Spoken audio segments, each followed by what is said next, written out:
क्या होंगे? ज़्यादा नहीं रखे, मैं 3 रखे, 3 में काम हो जाएगा। पहला सवाल ये है कि क्या रेंज को ऊपर की तरफ तोड़ने के लिए बाजार तैयार है? नंबर 1। एफआईएस ने कैश में तो बेचा है, फिर से बढ़ा, डर लगना चाहिए। ये गिफ्ट निफ्टी डरता क्यों नहीं? 150 ऊपर क्यों है? कुछ तो कारण होगा, राइट? इसका होगा विश्लेषण। और तीसरा, क्या अब बाय ऑन डिप्स की स्ट्रेटेजी का वक्त आया है? ये रख सकते हैं क्या? क्योंकि आमतौर पर देखिए, ट्रेडर हो चाहे निवेशक, निवेशक तो खैर खरीदते हैं, बट ट्रेडर भी, आप 100 में से 90 ट्रेडर खरीद कर ट्रेड करना चाहते हैं, बेच कर नहीं। माइंडसेट वो है। तो क्या उनके लिए अब थोड़ा ट्रेडिंग का समय फिर से लौट रहा है? ये एक बड़ा सवाल है, इसका जवाब देने की कोशिश करेंगे। अब आइए, आप करिए शुरुआत। बिल्कुल। तो सर, कल भी हमने देखा कि पॉजिटिव ही क्लोजिंग देखने को मिली, स्ट्रॉन्ग ऊपर थे निफ्टी, और आज के लिए भी जो संकेत मिल रहे हैं वो तो कुछ पॉजिटिव ही है। तो आज के लिए क्या पॉजिटिव ट्रिगर सर नजर आ रहे हैं मार्केट के लिए? ये अच्छा है, आपने शुरुआत पॉजिटिव से कर रहे हैं। आज के लिए 5 चीजें ऐसी है जो बड़ी पॉजिटिव है। नंबर 1, लगातार दूसरे दिन अमेरिकी बाजारों में तेजी होती दिखी। इनका सबका एक एक करके मैं विश्लेषण अलग से दूंगा।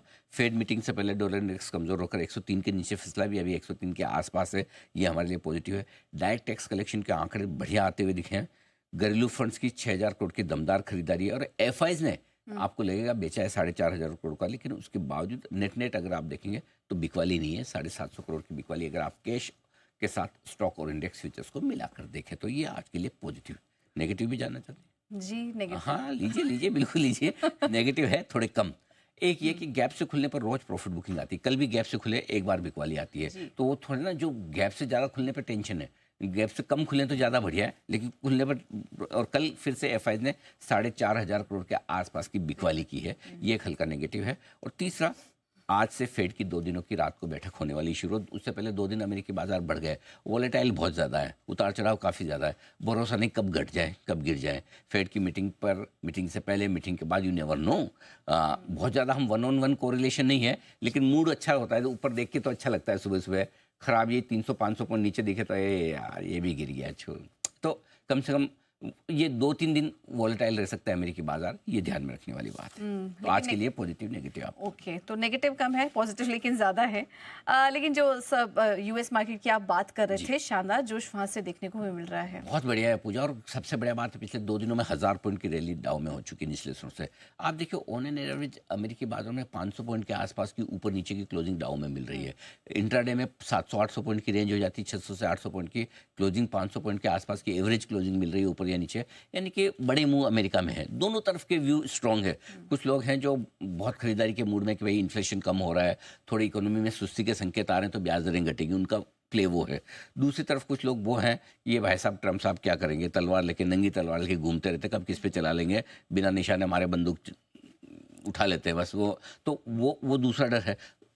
कुछ लोग वैल्यूशन से कंफर्टेबल हैं कि चलो 10% अगर गिर गए ऊपर से नैस्डैक वेस्डैक, जिससे अगर स्टॉक तो कहीं ज़्यादा गिर गया तो वैल्यूशन कंफर्ट आ गया। कुछ लोगों का मानना है अभी भी अमेरिका के वैल्यूशन हाई है। सो दोनों तरफ के वो व्यू बड़े स्ट्रॉन्ग, और इसलिए अमेरिकी बाजार बड़े वोलेटाइल हो रहे हैं। ठीक है, नंबर 1। नंबर 2, हमारे लिए क्या काम की बात है? हमारे लिए है डॉलर इंडेक्स। अगर डॉलर इंडेक्स 103 के आसपास बना हुआ है, 103 के नीचे डिप भी हुआ था कल, आज वापस ऊपर हो गया, तो डॉलर इंडेक्स हमारे लिए इंपॉर्टेंट है। दूसरा, बॉन्ड यील्ड, फेड की मीटिंग के पहले 4.25% के आसपास के अमेरिका के बॉन्ड यील्ड है, वो कंफर्टेबल है। अब वॉलेटिलिटी तो रहेगी, इसमें कोई डाउट नहीं। अगले 2-3 दिन मेरे ख्याल से इस शुक्रवार तक अमेरिकी बाजार वोलेटाइल रहने चाहिए। उसके बाद अपनी दशा दिशा तय करेंगे, तब तक काफ़ी चीज़ें क्लियर हो जाएगी। एक और अच्छी चीज़ है अमेरिका में जो हो रही है, वो आज शाम ट्रम्प साहब फिर से पुतिन साहब को बात करेंगे, समझाएंगे, बुझाएंगे, धमकाएंगे, पता नहीं जो भी करेंगे। धमकाने वाले तो पुतिन भी उनके जैसे, वो डरते तो है नहीं किसी से। तो और वैसे तो दोस्त हैं, बाहर दिखाने के लिए कुछ बोल दे कर दे तो वो प्यार मोहब्बत से बोलेंगे भाई ठीक है, मैंने जेलेंस्की को बुला के हड़का दिया है, अब आइए आप करिए, मैटर को ख़त्म करिए। तो बेसिकली वो अपनी, देखो ट्रम्प साहब आते अपनी कॉलर ऊंची कर लेंगे, बोले देखो मैंने इजराइल हमास को ठंडा कर दिया, देखो मैंने रशिया यूक्रेन, जो ये सारे मिलके पूरे नेटो वाले हैं, यूरोप वाले हैं, बाइडन साहब मिलके 2 साल से नहीं कर पा रहे थे, देखो मैंने 2 महीने में कर दिया। कॉलर ऊंची होनी भी चाहिए, देखो कर भी रहे हैं। अब रहा खाली एक टैरिफ का ही है, तो वही एक समस्या बची हमारे लिए। एक ही समस्या हमारे लिए डी डे है 2 अप्रैल। 2 अप्रैल हमारे लिए सबसे इम्पोर्टेंट तारीख है, और काफ़ी हद तक मार्केट का व्यू 2 अप्रैल के बाद आपका क्लियर बनेगा। उसका रीज़न ये है कि तेज़ी बनने की कोशिश तो होती है। एक मार्च के महीने में आमतौर पर वैसे भी लिक्विडिटी की समस्या थोड़ी रहती है, नए ट्रेड्स कम होते हैं। और दूसरा ये कि 2 अप्रैल को हमारी टैरिफ लगाने की डेट है, ट्रम्प साहब के हम पर कितना और किस किस पर कितना टैरिफ लगाते हैं। उससे पहले हम समझ जाएँ, संभल जाएँ, आपस में बातचीत करके तो ठीक है, नहीं तो उस दिन काफ़ी चीज़ें क्लियर हो जाएगी कि क्या है क्या नहीं। सो मेरा ये समझना है कि जैसे तैसे करके आप बचे हुए 10-12 दिन आपके जो कितने आपने तो बताया थोड़े ही बचे हैं। हाँ, 2 हफ्ते बचे हैं। 2 हफ्ते, हाँ, ठीक है, 2 हफ्ते में भी पूरे नहीं है 2 हफ्ते, पूरे नहीं है। ठीक है। तो ये निकालना है आपको 7-8 दिन, मुश्किल के ये 5-7 दिन बचे हैं बस। अप्रैल से चीज़ें, ठीक हो रही है। Specially first week of April से चीज़ें ठीक होनी चाहिए। अब ये अलग बात है कि बाज़ार उसके पहले चल जाता है या बाद में चलता है, या एक बार चल के गिरता है और फिर वापस संभलता है, वो मार्केट की चाल अपनी जगह। बट ब्रॉडली अगर आप बाजार के डायरेक्शन के बारे में सोच रहे हैं, तो ये सोच के चले कि अप्रैल के पहले हफ्ते से आपको चीज़ें क्लियर होना शुरू हो जाएगी। तब तक आपके फेड वेट की मीटिंग निकल जाएगी।